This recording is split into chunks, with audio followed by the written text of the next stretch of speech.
सोचो एक ट्रेन 100 की स्पीड से दौड़ रही है और अगर उसमें जरा सी भी गड़बड़ी हो जाए तो हादसा भी हो सकता है, लेकिन ऐसा होने नहीं देता एक आदमी जिसका नाम है रेलवे टेक्नीशियन। तो अगर आप भी 10वीं या 12वीं के बाद एक सरकारी, सुरक्षित और दमदार कैरियर चाहते हो तो आज की इस वीडियो को पूरा देखना, ये आपकी लाइफ बदल सकती है बच्चों। क्योंकि आज मैं आपको रेलवे टेक्नीशियन की पूरी जानकारी देने वाला हूँ, एकदम आसान भाषा में, बिना किसी कंफ्यूजन के।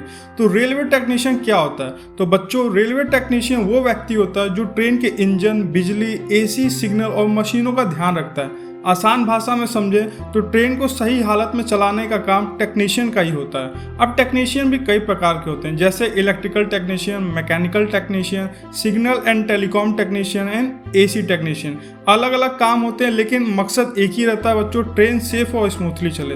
अब समझते हैं कि इसका काम क्या होता है। तो रेलवे टेक्नीशियन का डेली कुछ काम होते हैं बच्चे जो उनको करना रहता है, जैसे ट्रेन के इंजन और कोच की चेकिंग करना, खराब पार्ट्स को रिपेयर करना, बिजली और वायरिंग ठीक करना, सिग्नल सिस्टम को मेंटेन करना, एसी, फैन, लाइट की फिक्सिंग करना। यह जॉब थोड़ी टेक्निकल होती है, लेकिन जिसको मशीनों में इंटरेस्ट है उसके लिए काफ़ी बेस्ट जॉब है बच्चों।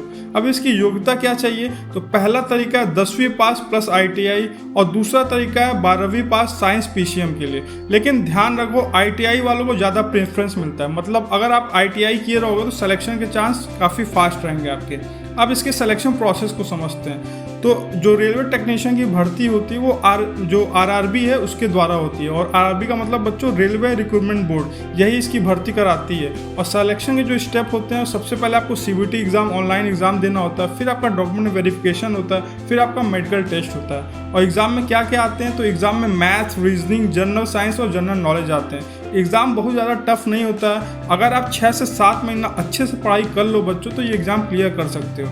अब इसके सैलरी और बेनिफिट के बारे में बात कर लेते हैं। तो जो शुरुआती सैलरी होती है वो 25,000 से लेकर 35,000 पर मंथ होती है, और बेनिफिट DA, HRA, TA मिलता है, फ्री या सस्ती रेल यात्रा मिलती है, मेडिकल सुविधाएँ मिलती है, जॉब सिक्योरिटी रहती है और प्रमोशन के मौके रहते हैं। और एक्सपीरियंस के साथ आपकी सैलरी 50,000 प्लस भी हो सकती है बच्चों। अब इसके प्रमोशन और ग्रोथ के बारे में बात कर लेते हैं। तो आप आगे जैसे जैसे जॉब करते जाओगे उसके बाद आप टेक्नीशियन से सीनियर टेक्नीशियन बन सकते हो, फिर जूनियर इंजीनियर बन सकते हो, फिर सेक्शन इंजीनियर बन सकते हो। मतलब ग्रोथ काफ़ी स्ट्रांग रहती है बच्चों।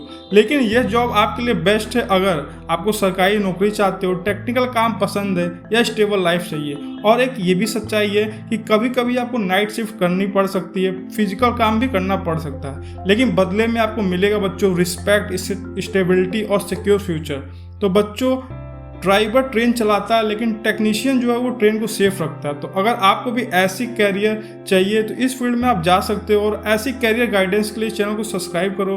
आपको यहाँ पे डेली नए नए कैरियर अपॉर्चुनिटी मिलती रहेगी, क्योंकि यहाँ पे आपको एकदम सही और रियल जानकारी मिलेगा बच्चों। उसके लिए चैनल को सब्सक्राइब कर लो और मिलते हैं नेक्स्ट वीडियो में। तब तक thank you and have a nice day.